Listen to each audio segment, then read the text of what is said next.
pala mga mi yung kadugso nga ng video namin na pagdi-DIY ng Christmas tree. Lang nga rin kami ng pan-design para naman kahit simpleng DIY lang to ay maganda nga. Naman syempre, ramdam na ramdam natin yung Pasko at bagong taon. Kahit nga late na yung pag-post ko nito. Bumili nga lang pala kami ng 6 na piraso na blue garland. May mga frozen style pa nga ito. Baka natatapos tong pagdi-DIY namin, na-imagine ko na nga kung anong kakalabasan. At ito nga, nilalagyan na nga namin ng panali. Hindi ko nga alam kung anong tawag dito. Kung ako nakikita nyo, may mga bato pa nga dito. Ang purpose nga pala niyan ay para nga mag-balance. O diba, dito nga lang kayo makakita na ang ginamit nga sa pagdi-DIY. May takip nga na electric fan saka mga bato. Tagal ko na nga sana tong ipopost pero wala nga akong time at busy nga. Siguro nga kung noon ko pa nga to na-edit at na-post, baka nga madami pang gumaya. Baka nga rin na-share ko pa nga to sa ibang komamis ko na gusto nga rin mag-DIY nitong Christmas tree. Mas minamadali nga kasi namin tong ganitong DIY kaysa nga yung DIY na ba. Galan nga kasi ay malulukot at mababasa din iyo. Pinaway ko lang nga pala yung garland namin dyan dahil 6 nga lang yung nabili namin kaya diagdagan pa nga namin ng 2 at eto nga tatanggalin nga namin yung walang design na garland. Ala ko nga talaga ay kakasya na nga yung 6 pero kulang pa pala. Medyo siniksik nga namin to sa garland para naman kahit papano ay maganda. Dahil dito nga rin namin sa mismong garland nga isasabit yung mga balls. Christmas balls ha, baka kung ano na namang nasa isip nyo. Magaan nga talaga yung pagdi-DIY pag si Mr. nga ang kasama. Paano ba naman kasi hindi gagaan? Siya na nga halos lahat gumawa. Di nga rin pala kami ng red ribbon, flowers at eto nga natirang Christmas balls nga dun kay mother. Ito for the design naman tayo. Lagay ko na nga kagad yung flower at pinaglayo-layo ko na nga. Gold nga pala yung kinuha ko para naman kahit papano ilutang nga yung kulay dito sa kulay blue garland. Tagal ko nga kasi pinag-isipan bago nga kami bumili nitong blue garland. Halos lahat nga kasi nakita akong Christmas tree. Puro nga kasi puti, green or gold. Yung parang totoong puno. Ka-DIY man o assemble. Ito, iniba ko naman ng kulay yung aming Christmas tree para naman hindi nakakasawa. Para bago-bago naman sa ating paningin. Kaso nga lang talaga,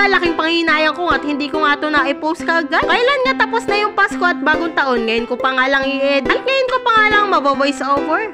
Kaya nga gagawin ko na lang ay hindi ko nga i-delete muna tong mga video ko ng Christmas tree. At ipopost ko nga ulit ito sa susunod na taon bago nga magpasko. Kaya naman syempre, ma-share ko nga yung ating idea. Ito nga sa pagdi-DIY nga ng Christmas tree at sa pagdi-design. Ito nga, tumutulong na nga ako maglagay nitong Christmas ball. Sabi ko nga sa inyo, ito nga lang yung aking ambag. Hindi ko na nga rin pala kakalasin to mga mi pagtatanggalin na namin. Iniisip ko nga parang mahihirapan nga kami pagtatanggal. Baka nga magkaputol-putol. Kaya nga lalagyan ko na nga lang to ng sako o kaya tatakpan na lang ng plastic. Plastic ba na malaki? Tatabi ko na nga lang itong mga balls, ribbon at mga flower. Para naman sa next year, bago mag 2025, ay ito nga ulang gagamitin ko. Pero hindi na nga ganitong design. Bibilin ko namang design dito ay kulay red nga ng mga balls saka mga ribbons. Patingkad nga kasi at mas bagay nga ang kulay pula dito nga sa blue garland na binili ko. Binili pala namin ni Mr. At ito nga, mali nga yung gawa namin. Nahuli nga yung lagay namin ng Christmas light. Limutan ko na nga kasing ilabas nga sa plastic. Kaya ito, late na nga rin namin nilagay. Kaya nga yan, naglalaglagan nga yung ibang balls nga kasi nauna nga talaga itong nilagay itong Christmas light bago nga itong mga design. Kaya ayan, for the backlash kabit naman tayo. Pak na pak, walang tatalo sa Christmas tree ko. Nagagandahan nga rin kasi ako at nababonggahan nga sa Christmas tree ng mga komami vloggers ko. Dahil yung gitara nga ako ay mas binonggahan ko pa nga tong Christmas tree ko. So, syempre, kailangan bonggahan para walang makatalo sa Christmas tree natin.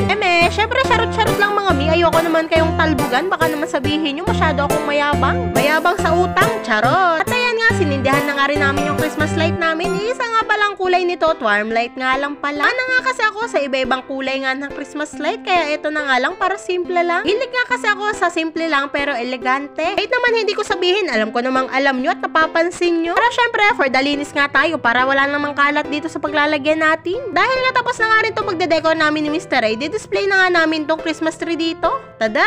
Ito na nga yung finished product. Kung na nga rin pala nagbuhat dito dahil wala nga si Mr. na malengke. Dahil nga nag-DIY tayo, syempre expectin nyo na rin na makalat. Kaya nga ito, lilinisin ko na rin para wala namang masyadong kalat. Nandito na lang mga kabady. Na lang ay patuloy nyo pa akong panoorin. Salamat! Bye!